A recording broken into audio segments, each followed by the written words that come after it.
The Love and the Law. Chapter 1. The First Meeting. It was a cold winter morning when Jonathan, a young lawyer, stepped into the courthouse for his first big case. He had just graduated from one of the top law schools in the country and was ready to begin his journey in the world of law. He had spent years studying every nuance of legislation, justice, and morality.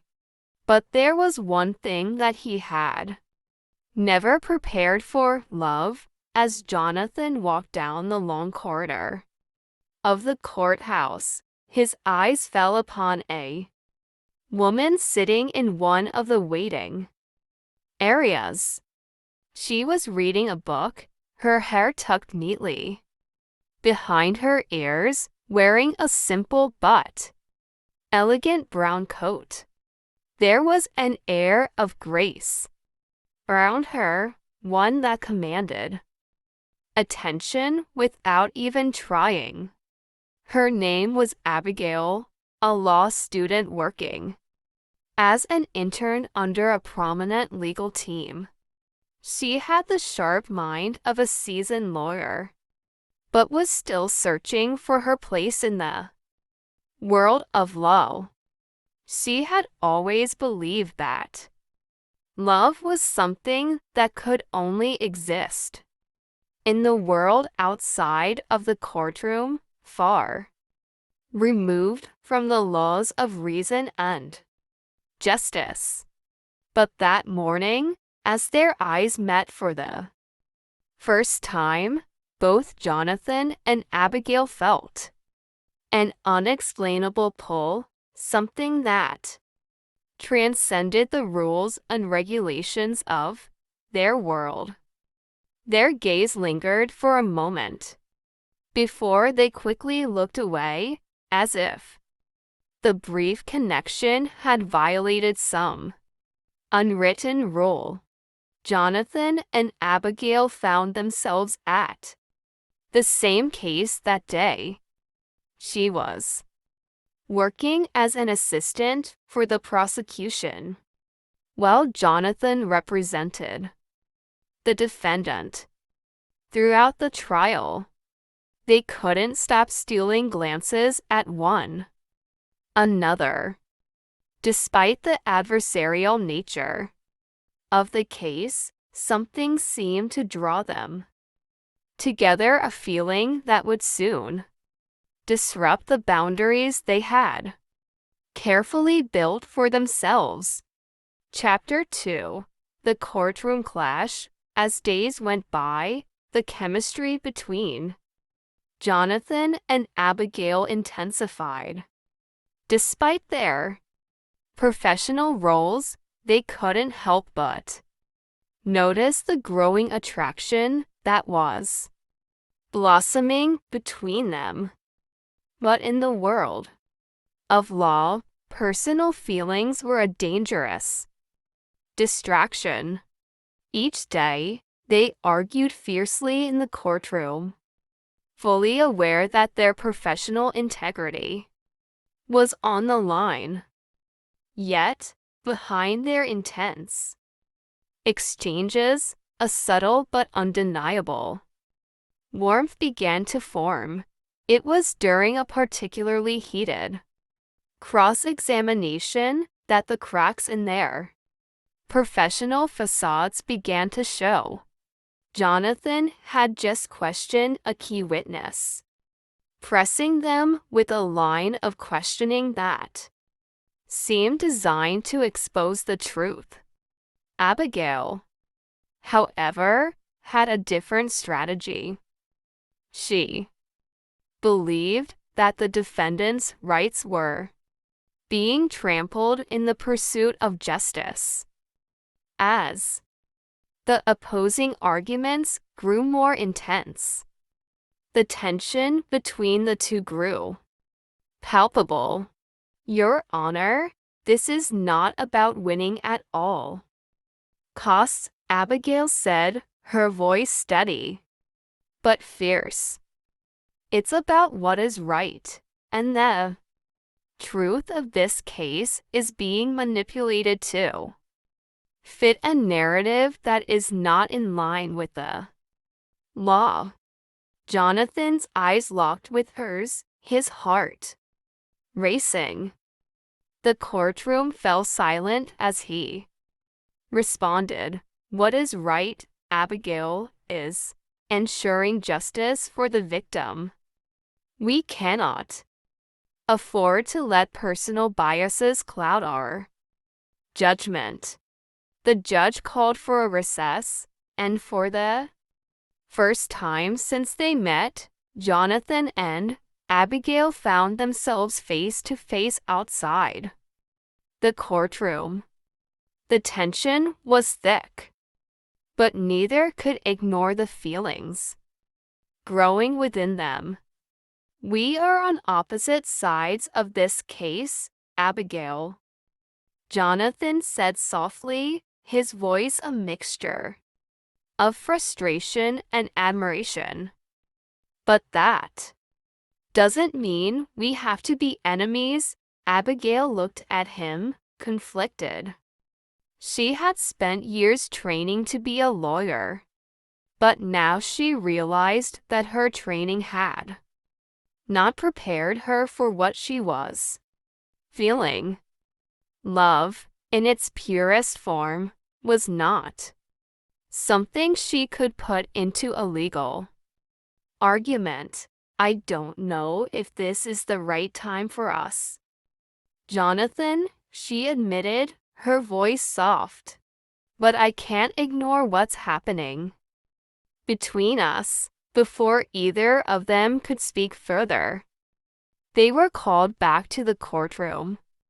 Their connection was left unresolved, but it lingered in the air like a heavy fog, something that both of them couldn't shake off. Chapter 3: The Temptation of Desire. The trial stretched on for weeks.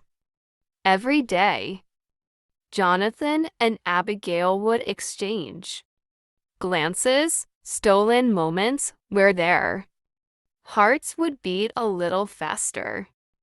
Despite the case's growing importance, they found themselves more focused on each other than on the evidence they were presenting. Late one evening, as the sun began to set and the courthouse emptied, Jonathan found himself in the courtroom alone, reviewing some documents. The sound of heels echoed in the hallway, and Abigail appeared at the door. "I thought you might still be here," she said, her voice barely above a whisper. Jonathan turned to face her, a mix of excitement and trepidation flooding his chest.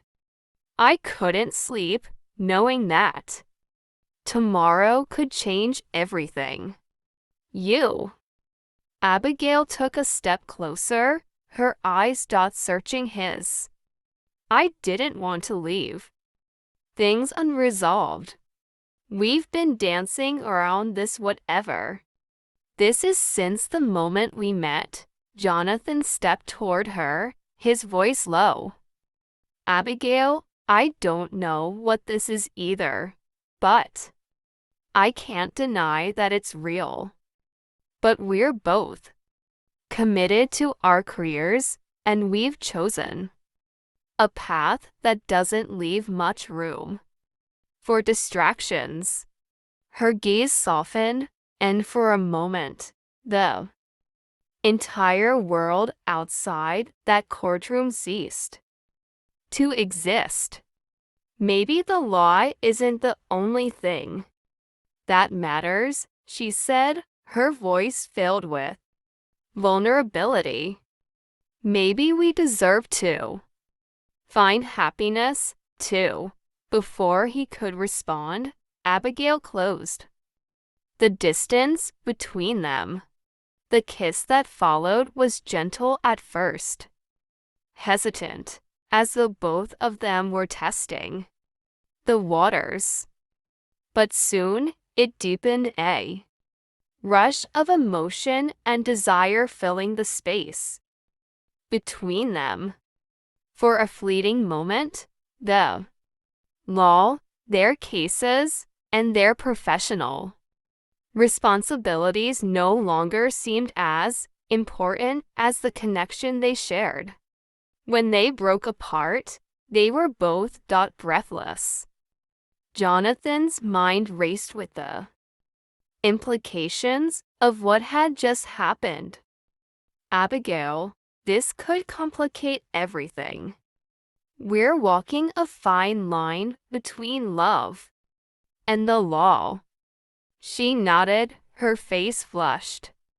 I know. But sometimes, Jonathan, the heart knows what it wants, even if the law doesn't approve. Chapter 4. The Ethical Dilemma. As the trial came to a close, Abigail and Jonathan were forced to confront the consequences of their actions. The courtroom had a way of drawing lines, separating right from wrong. But love had no such boundaries, and neither of them could ignore the fact that their personal lives were now intertwined with their professional ones. Jonathan had won the case, securing a victory for his client. But the victory felt hollow in light of what had transpired between him and Abigail. They both understood the stakes. The law, in all its cold and impersonal glory, demanded impartiality. Personal relationships had no place in the courtroom, and yet the feelings between them had grown too strong to be ignored. Abigail had to make a choice. She was offered a prestigious position at a law firm that would accelerate her career, but it would require her to sever ties with Jonathan. The law, after all, was about making decisions based on facts, not emotions. I have to do this, Jonathan, she said, standing in front of him one final time. I have to follow the path that I've worked so hard for. We both do. Jonathan's heart ached as he looked at her. I understand. You've worked too hard to throw it all away. But even as they spoke the words, neither of them truly believed them. Their love was not a simple matter of choosing between career and emotion. It was a complex and deeply human dilemma that neither the law nor reason could fully explain. Chapter 5. The Price of Love. Months passed, and both Jonathan and Abigail continued their lives, each succeeding in their respective careers but never fully moving past the feelings they had shared. The law had kept them apart, but it had not erased the love that had been born within the walls of the courtroom. It was during a high-profile case that fate intervened once more.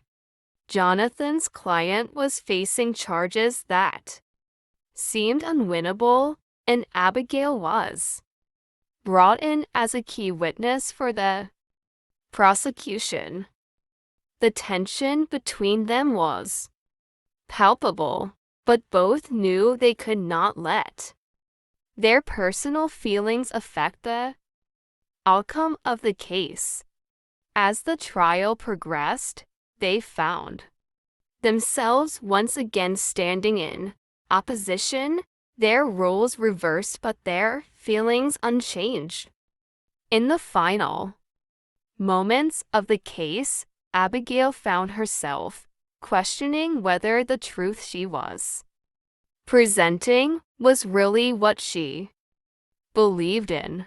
She had come to understand that the law, as powerful as it was, could not account for the complexities of the human heart. In a moment of boldness, Abigail stood before the judge and declared, "Your Honor, I request that we take a moment to reconsider the case, not only from a legal standpoint, but from a human one." Jonathan, who had been preparing his final argument, looked up in surprise. The courtroom went silent as everyone waited for the next move. I believe that the law should never forget that it is there to serve people, not the other way around, she said, her voice steady. Sometimes, love, however complicated, can be the key to understanding the truth. In that moment, the case seemed to hang in the balance. The judge, after a long pause, called for a recess. Outside, Jonathan and Abigail found themselves standing in front of each other once again. "We can't keep doing this," Jonathan whispered. "The law might always be there to separate us, but love." Abigail smiled softly. "Maybe love will find its own way in the end, even in the law." And so they left the courthouse together, knowing that the law might have a say in their professional lives, but it would never dictate what was in their hearts. The end.